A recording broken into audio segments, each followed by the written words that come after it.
इस पार्ट की शुरुआत उसी सीन से होती है जब चुआन्यू और ली काफी पास आ गए थे। फिर चुआन्यू ली से बोलती है कि तुम्हें अब पब्लिक में ऐसे नहीं निकलना चाहिए और उसे वहां से भेज देती है। फिर वो मार्केट में टीम यूतियान के बारे में लोगों को बताने लगती है, पर कोई भी न तो उसका पोस्टर देखता और न ही चुआन्यू की बात सुन रहा होता, और ये सब दूर खड़ा ली भी देख रहा था। नेक्स्ट सीन हम रात का देखते हैं, जहाँ चुआन्यू जब घर वापस आती है तो यूकियान उसके पास आता है और उसे टीम यूतियान का नया पोस्टर दिखाता है और बताता है कि इसे उसी पापड़जी ने बनाया है। फिर वो चुआन्यू से बोलता है कि कल हॉल ऑफ फेम की असेंबली है, क्या हम सच में वहां नहीं जा रहे हैं? तो चुआन्यू यूकियान को समझाने की कोशिश करती है और फिर बोलती है कि ऐसा नहीं है ना कि आप अपने पार्टनर को धोखा देकर फेम पाना चाहते हो। तो इस पर यूकियान कुछ नहीं बोलता है और फिर वो बोलता है कि तुम बाई से कोई समझौता नहीं करना चाहती क्योंकि तुम मुझे इस लायक नहीं समझती। तुम हमेशा कहती थी कि तुम्हें मुझ पर भरोसा है कि मैं बेस्ट हूँ, पर क्या वो सब झूठ था? चुआन्यू यूकियान को बहुत समझाने की कोशिश करती है, पर यूकियान तो कुछ भी समझने की हालत में ही नहीं था और बोलता है कि तुम अपना वादा अब भूल चुकी हो और अब तुम्हें मेरी कोई फिक्र नहीं है, और वहां से चला जाता है। और चुआन्यू वहीं उदास खड़ी होती है। तभी पीछे से ली आता है और चुआन्यू से बोलता है कि तुम आ गई और तुम दोनों किस बारे में बात कर रहे थे। तभी चुआन्यू को चक्कर आ जाता है तो ली उसे कमरे में ले जाता है और उसकी देखभाल करता है। थोड़ी देर बाद जब चुआन्यू को होश आता है तो ली उससे बोलता है कि तुम बहुत ही नाजुक हो, पर तुम सबको ऐसा दिखाती हो कि तुम बहुत ज़्यादा मजबूत हो, तो ऐसे करने में तुम्हारी तबीयत तो खराब होगी ही। तो चुआन्यू बोलती है कि कल हॉल ऑफ फेम की असेंबली है, तो मुझे जल्दी ही काम पूरा करना होगा। फिर वो उदास हो जाती है तो ली उसे कंफर्ट करता है और बोलता है कि तुम्हें बहुत मेहनत करनी होगी क्योंकि मैं 10,000 टेल्स के लायक हूँ। अगर तुम इतने पैसे नहीं कमा पाई तो तुम मुझे खो दोगी। तो चुआन्यू 10,000 टेल्स के बारे में सुनकर ली से पूछती है कि तुम्हें इसके बारे में कैसे पता चला। तो ली उसे आराम करने को बोलता है और बोलता है कि मैं तुम्हारी मदद ज़रूर करूँगा, और फिर वहाँ से चला जाता है। नेक्स्ट सीन में हम देखते हैं कि ली बाई के पास गया होता है और बोलता है कि हम दोनों जानते हैं कि तुम क्या चाहती हो, तो ये कैसा होगा कि तुम चुआन्यू की हेल्प करो और बदले में मैं तुम्हारी मदद करूँगा। तो बाई हंसने लगती है और फिर बोलती है कि क्या तुम जानते हो कि मैं तुम्हें इतना पसंद क्यों करती हूँ और तुम्हें इंटरेस्टेड क्यों हूँ? फिर वो उसे बताती है कि हम काफ़ी टाइम पहले ही मिल चुके हैं। इसके बाद हमें एपिसोड 1 का वही सीन दिखाया जाता है जहाँ पर ली के टीम मेंबर्स किसी लड़की को चुआन्यू समझकर परेशान कर रहे होते हैं और ली वहाँ पर आकर उस लड़की को बचाता है और उस लड़की ने अपना नाम सेन चुक्सिया बताया था। ये लड़की और कोई नहीं बल्कि बाई ही होती है।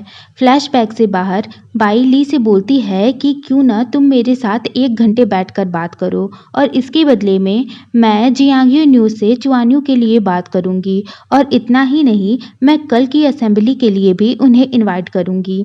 नेक्स्ट सीन में हम देखते हैं कि यूकियान चुआन्यू के कमरे के बाहर खड़ा होता है और उससे माफ़ी मांग रहा होता है और बोलता है कि मुझे समझ में आ गया कि तुम ली की परवाह इसलिए करती हो क्योंकि तुम मेरी हेल्प करना चाहती हो।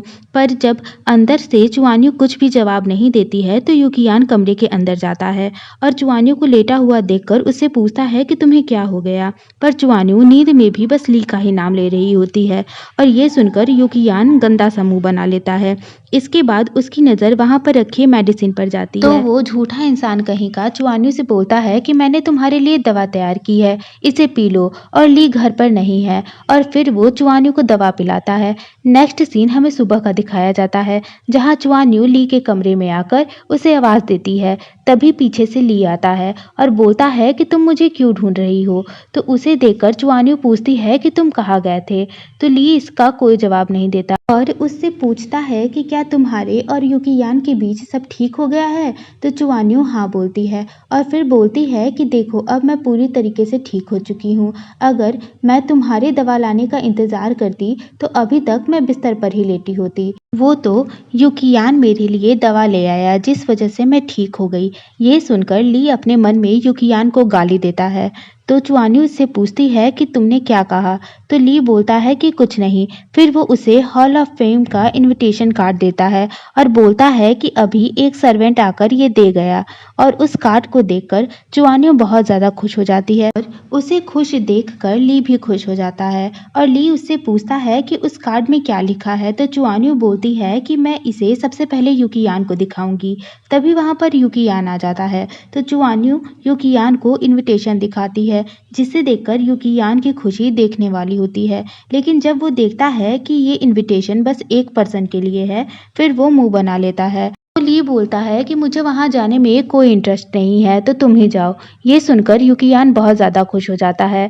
नेक्स्ट सीन में हम देखते हैं कि यूकियान तैयार होकर उन दोनों के सामने आता है। तो चुआन्यू उसकी तारीफ करती है। और फिर जब यूकियान वहां से जाने लगता है तो चुआन्यू उससे पूछती है कि क्या तुम चाहती हो कि मैं तुम्हारे साथ चलूं? तो यूकियान उसे मना कर देता है और बोलता है कि तुम्हारे पास इनविटेशन नहीं है, और वहां से चला जाता है। उसके जाने के बाद चुआन्यू ली से बोलती है कि यूकियान वहां अकेले जा रहा है, मुझे उसकी चिंता हो रही है। तो ली बोलता है कि इसमें चिंता करने की क्या बात है? देखा नहीं वो कितनी तेजी से दौड़ कर गया है, वो तो खरगोश से भी तेज दौड़ा है। तो चुआन्यू उसे मक्खन लगाने लगती है और बोलती है कि प्लीज मुझे असेंबली में ले चलो, और ली के पीछे ही पड़ जाती है। इसलिए ली को भी मानना पड़ता है।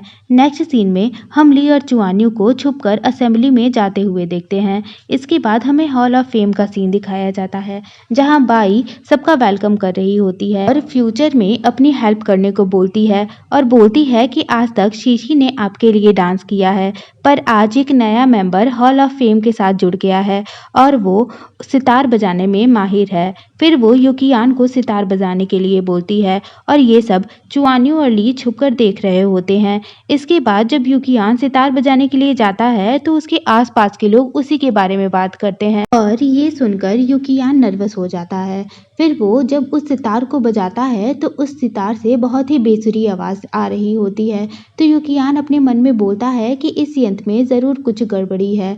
और तब तक आसपास के लोग उसकी बुराई करना शुरू कर चुके होते हैं और बोलते हैं कि बाई ने इसे हॉल ऑफ फेम में एंटर कैसे करने दिया, इसके पास कोई टैलेंट नहीं है। और ये सुनकर यूकियान का मुंह ही लटक जाता है और बाई वो तो मुस्कुरा रही होती है। और यूकियान की इतनी बेइज्जती देखकर चुआन्यू सबके सामने आने लगती है और यहीं पर ये पार्ट खत्म हो जाता है।